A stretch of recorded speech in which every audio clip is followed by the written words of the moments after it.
ஓம் சாய்ராம், ஜெய் சாய்ராம். என் அன்பு குழந்தையே, ஏன் வாழ்கின்றோம்? இந்த வாழ்க்கையே வேண்டாம் என்று எதிர்மறை எண்ணங்களோடு நீ வாழ்ந்து கொண்டிருக்கின்றாய்.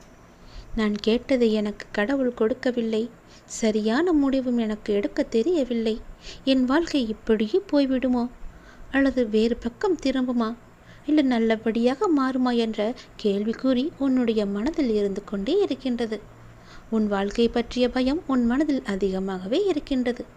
உன்னை சுற்றி எதிர்மறை நிறையவே இருக்கின்றது. அதனால்தான் இப்படி எல்லாம் நீ யோசித்து கொண்டிருக்கின்றாய். நான் இருப்பதையே மறைந்து உனக்குள்ளே எதிர்மறை உன்னை சூழ்ந்திருக்கின்றது. நீ என்னை மறந்ததால் அந்த எதிர்மறையின் வலைக்குள் நீ சிக்கிக்கொண்டு தவித்து கொண்டிருக்கின்றாய். அந்த எதிர்மறையை நீ வேரோடு அழிக்க வேண்டுமென்றால் நீ என்னை முழு மனதார நம்பிக்கையோடு என் பெயரை சொல்லி அழைத்து கொண்டே இருக்க வேண்டும். உன்னுடைய வாழ்க்கையை புதிய மாற்றத்தில் கொண்டு வருவதற்கு அதுவே சிறந்ததாக இருக்கும், நல்ல வழியாகவும் இருக்கும்.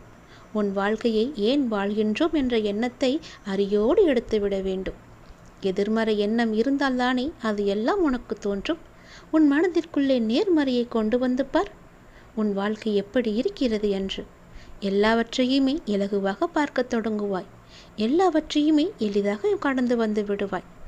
இந்த வாழ்க்கை என்ற புத்தகத்தில் பல சுவாரஸ்யமான பக்கங்களை நான் வைத்திருக்கின்றேன். அதில் உனக்கு இதுவரை கிடைத்தது துன்பமாக இருக்கலாம், இன்பமாகவும் இருக்கலாம். ஆனால் இனி வரப்போகும் காலம் உன் வாழ்க்கையில் மிக சுவாரஸ்யமான பக்கங்கள் நிறையவே இருக்கின்றன. அதை நீ திரும்பி பார்த்தால்தான் தெரியும். அதை நீ பயணித்தால் தானே தெரியும். பயணிக்காமலேயே என்னுடைய வாழ்வு இப்படியே போய்விடுமோ என்ற பயத்துடன் நீ வாழ்ந்து வந்தால் வரும் சந்தோஷத்தையும் நீ இழந்து விடுவாய்.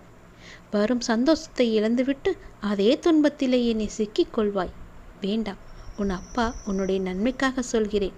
உன்னுடைய வாழ்க்கை உன் கையில் தான் இருக்கின்றது. யாரிடமும் எதிர்பார்க்காதே எதையுமே.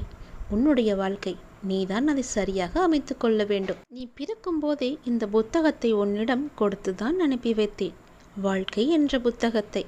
அதில் நீ பாதியளவு கடந்துவிட்டு பாதியை மட்டும் படித்துவிட்டு மீதியை பார்க்காமல் போனால் எப்படி? அதில் இன்னும் எத்தனை சந்தோஷங்கள் காத்திருக்கின்றன. அதை நீ உணர்ந்தாயா இல்லையா? அதை உணர வேண்டுமென்றால் அந்த புத்தகத்தை நீ முழுவதுமாக படித்துதான் ஆக வேண்டும். நீ பிறக்கும் போதே கொடுத்த புத்தகம் உன்னுடன் வந்து கொண்டுதான் இருக்கும். கொஞ்சம் பொறு, பல மகிழ்ச்சியான தருணங்கள் அதில் இருந்து கொண்டிருக்கின்றன. அதை நீ புரட்டிப்பார். எதிர்காலத்தின் நன்மைகள் அதில் பல அடங்கி இருக்கின்றன. உன் வாழ்க்கை உன் கையில் நான் ஒப்படைத்து விட்டேன். உன் வாழ்க்கை என்ற புத்தகத்தையும் உன்னிடம் ஒப்படைத்து விட்டேன். அதை நீ சரியாக பயன்படுத்துவதும் படிப்பதும் உன்னுடைய கையிலே இருக்கிறது.